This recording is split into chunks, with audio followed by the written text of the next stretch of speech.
The Ubuntu builds upon a strong foundation put forward by the last model, making noticeable strides in its 360-degree sound delivery. One of my biggest gripes about the first.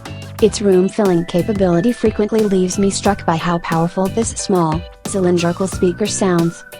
Just like the last boom, there's an impressive set of features inside the speaker, but you'll need the companion app to unlock them. The Boom app allows you to adjust the equalizer effect and double up, as way of linking two of its speakers together over Bluetooth to, you guessed it, double the sound.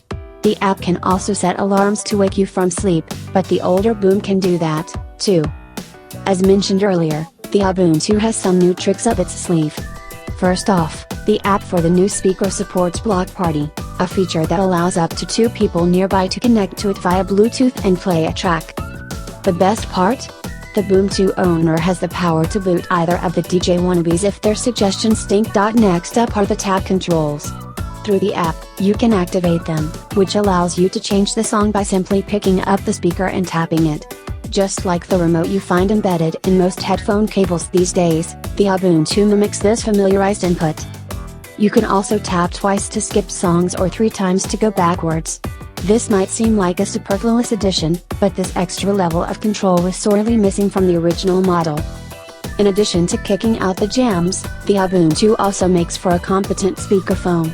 You can pick up and hang up calls by giving the Bluetooth pairing button a press. I found that this speaker can pick up multiple voices speaking at low to medium volumes without any trouble.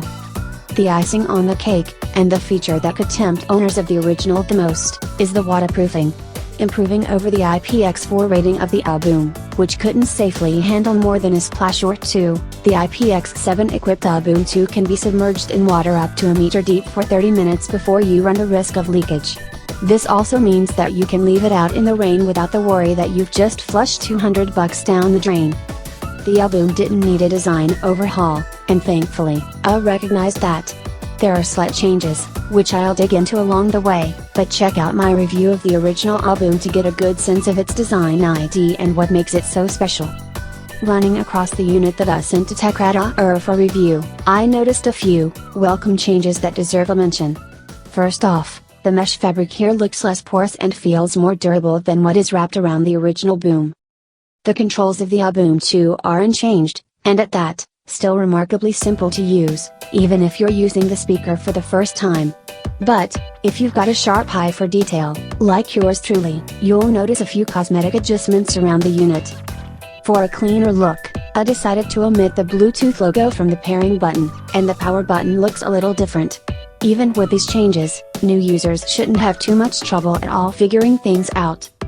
On the bottom of the Boom 2, I touched up the port flaps, making them sit flush with the base.